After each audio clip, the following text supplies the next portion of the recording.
The story opens with the Chthoni Dominion, a ruthless galactic empire that has conquered over 300 star systems, arriving at Earth's doorstep. Their armada consists of 500 warships, each bristling with weapons that have reduced entire planets to ash. The Chthoni see humanity as an insignificant species occupying valuable real estate in a strategically important sector of the galaxy. They've sent no warnings, no demands for surrender. Their doctrine is simple: total annihilation followed by colonization. Commander Vincent Price commands the Earth Defense Coalition from the orbital station Guardian Prime. He's a veteran officer who fought in the Mars Rebellion 30 years ago, but nothing in his experience has prepared him for this moment. His fleet consists of 12 modern destroyers, 43 frigates, and a handful of support vessels. Against 500 alien warships equipped with technology that defies human understanding, he knows his forces are hopelessly outmatched. The mood in the command center is grim as sensor arrays track the approaching armada. Lieutenant Kate Morrison sits at the tactical station, her hands trembling as she updates the threat assessment. She's 28 years old, brilliant with weapons systems, but this is her first real combat situation. The numbers on her screen tell an impossible story. The lead Chthoni vessels are unleashing preliminary bombardments on the outer defense satellites, and each shot tears through shields that took humanity decades to develop. She watches helplessly as automated defenses crumble like paper. The Chthoni aren't even slowing down. Captain Frank Harrison pilots the destroyer Valiant at the front of humanity's defensive line. He's positioned his ship between Earth and the approaching doom, knowing it's a symbolic gesture more than a tactical one. His crew is young, brave, and terrified. They've drilled for combat scenarios, but those simulations always assumed fighting against human opponents with comprehensible technology. The Chthoni weapons operate on principles that Earth scientists can't even theorize about. His weapons officer reports that their missiles are being intercepted before they even leave the launch tubes, swatted aside by fields that shouldn't exist. On Earth below, Dr. Helen Martinez watches the battle unfold from the Global Defense Research Center in Geneva. She's an astrophysicist who spent her career studying deep space phenomena, and she recognizes that humanity is witnessing its own extinction. The Chthoni fleet moves with precision that suggests absolute confidence. They're not hurrying because they don't need to. In the past hour, 3 of Earth's destroyers have been reduced to expanding clouds of debris. The aliens haven't lost a single vessel. Commander Price makes the hardest decision of his life. He orders all civilian transports to begin emergency evacuations, knowing there's nowhere for them to go. The nearest human colony is 3 weeks away at maximum speed, and the Chthoni will overtake them in hours. Still, he has to try something. He broadcasts one final message to Earth, telling people he's sorry, telling them the military did everything possible. His voice cracks on the last words. In the command center, officers openly weep. That's when the sensors detect something impossible. A ship emerges from the darkness beyond Neptune's orbit. It's tiny by modern standards, barely 200 meters long, dwarfed by the kilometer-long Chthoni battleships. The computer identifies it as a Yorktown-class frigate, a design that was retired over 140 years ago. These vessels were humanity's first real warships, built during the initial expansion into the solar system when pirates and rogue colonies posed threats. They're museum pieces, relics of an age when space combat meant throwing kinetic slugs and hoping for the best. Lieutenant Morrison runs the identification protocol 3 times, certain there's an error. The frigate registers as the Liberty, hull number FF-117, commissioned in the year 2187 and officially decommissioned in 2231. Records show it was supposed to be in a military museum on Mars. Someone has brought it back online and is accelerating toward the Chthoni fleet at speeds that should tear the ancient vessel apart. The Liberty is so old it predates shield technology. Its hull is bare metal and composite armor. It has no advanced targeting systems, no quantum missiles, no defensive fields. It's armed with 6 railguns and a spinal-mounted mass driver that uses magnets to throw solid projectiles. Commander Price tries to hail the Liberty, demanding to know who's piloting it and ordering them to stand down. The response comes through audio only, the video feed apparently not working. The voice belongs to Lieutenant Commander Gregory Stone, age 67, officially retired from service 15 years ago. Stone was a legend in his time, a frigate captain who fought in every major engagement of the Outer Colonies War. He explains calmly that he liberated the Liberty from its museum display 3 weeks ago when he learned about the approaching alien threat. He's been refitting it alone, working around the clock to bring ancient systems back online. Stone tells Price that he knows this is a suicide run. The Liberty can't win against 500 advanced warships. But he also knows something about making last stands count. He studied the Chthoni tactics during their approach, noticed patterns in how they maneuver, identified what he believes might be a weakness in their formation. If he's right, he can buy Earth a few more minutes. Maybe someone will think of something in those minutes. Maybe it will matter.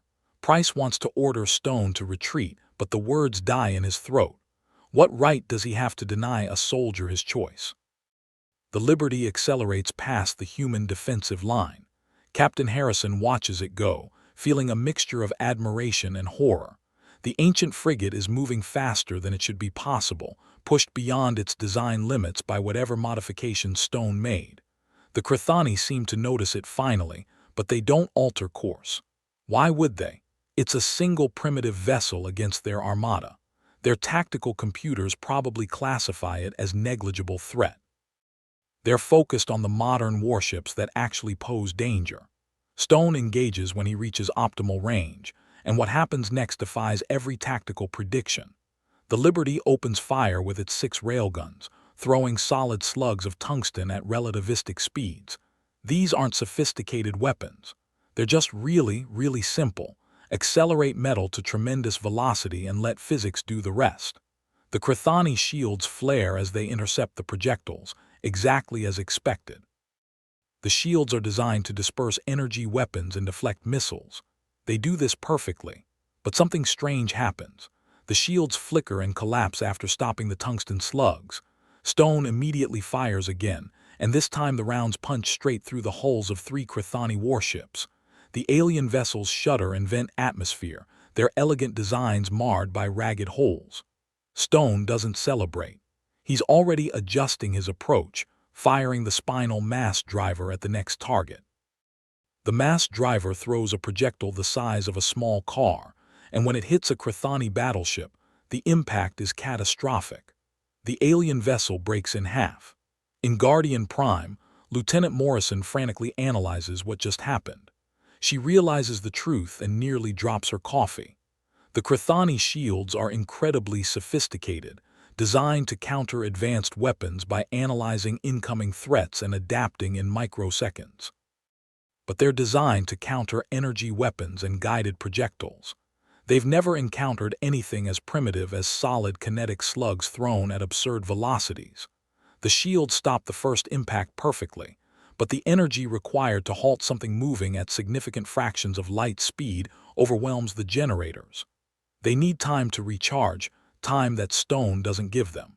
Commander Price immediately broadcasts Stone's discovery to the entire human fleet. Every vessel with kinetic weapons begins firing, and suddenly the impossible starts happening. Chthoni warships, previously untouchable, begin taking damage. Their shields flicker and fail under sustained bombardment from weapons they've never had to defend against. The aliens start to maneuver more cautiously, and for the first time since the battle began, humanity isn't losing ground. But Stone isn't finished. The Liberty carves through the Chthoni formation like a knife through silk.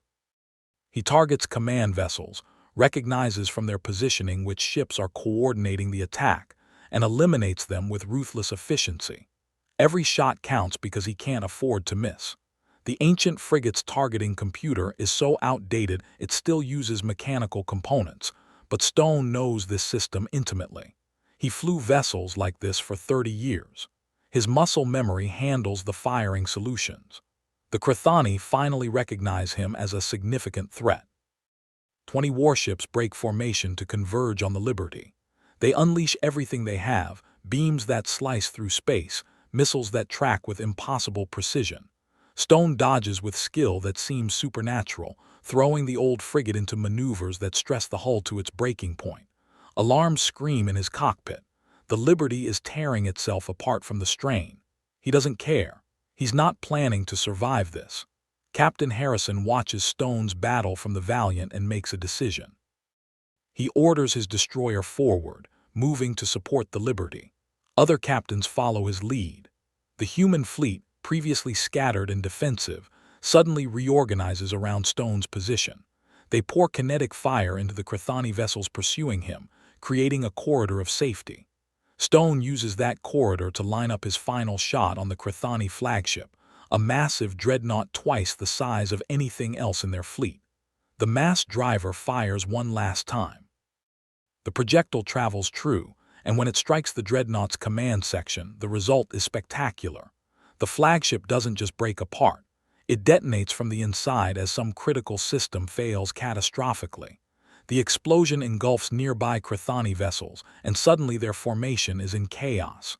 The aliens, previously so coordinated, lose their cohesion. Ships collide trying to avoid debris. Orders become confused. Stone knows this is his moment. The Liberty is dying around him. Hull breaches venting air, power systems failing, but he has enough control for one more action. He sets a collision course for the largest cluster of Chthoni vessels and maximizes the reactor output. The old fusion plant, pushed beyond any safe limit, begins a runaway reaction.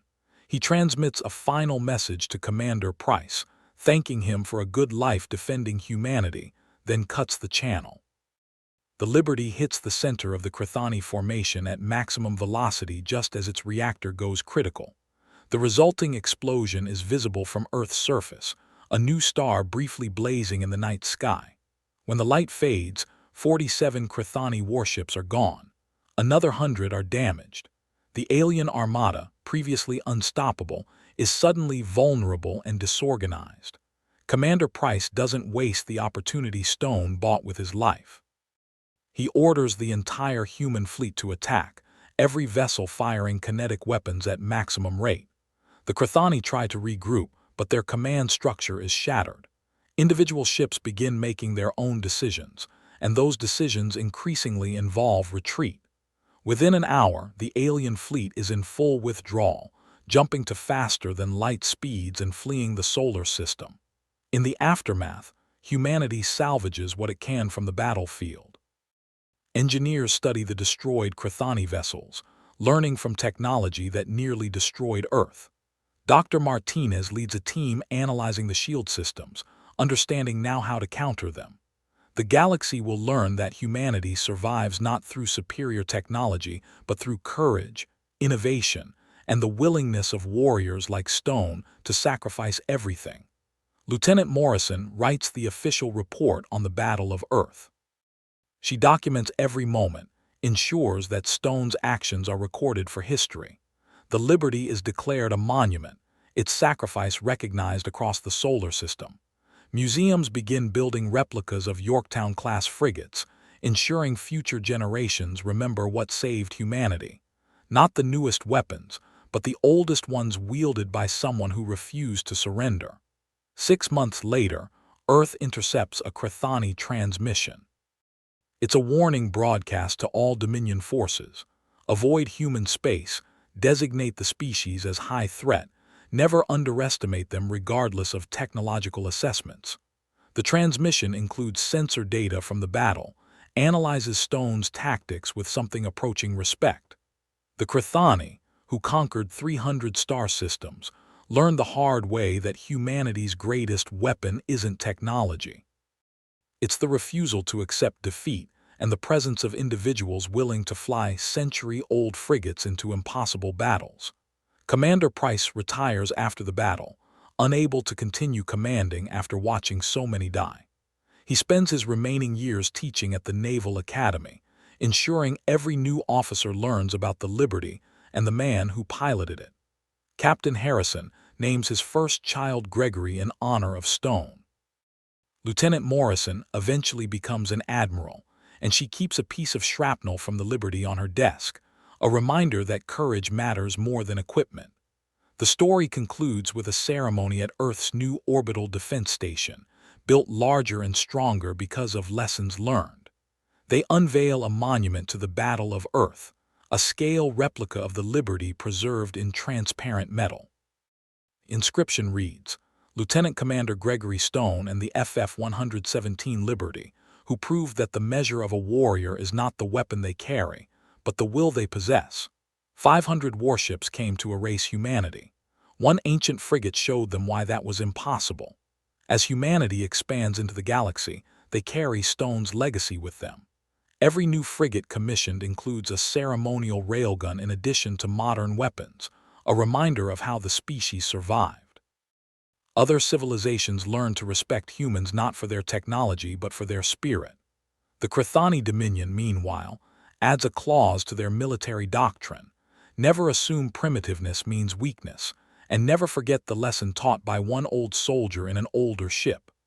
Years later, when diplomats from dozens of species gather to form the Galactic Council, humanity sends a delegation aboard a Yorktown-class frigate, restored to pristine condition. The message is clear. We remember where we came from, we honor those who saved us, and we will never lose the qualities that define us. The other species look at the ancient warship and understand. Humanity earned its place among the stars not with superior technology, but with individuals like Stone who refused to let extinction be the final word. The final scene shows a young cadet on her first day at the Naval Academy, standing before the recovered helm console from the Liberty, now displayed in the main atrium. She reaches out to touch it, feeling the cold metal, imagining what it must have been like. An instructor approaches, an old woman who served during the battle, and tells the cadet that heroes aren't born from perfect circumstances with perfect equipment. They're forged when someone looks at impossible odds and decides to try anyway. The cadet nods, understanding that she carries that legacy forward, that every human who ventures into space carries the memory of one frigate against 500 warships, and how that changed everything.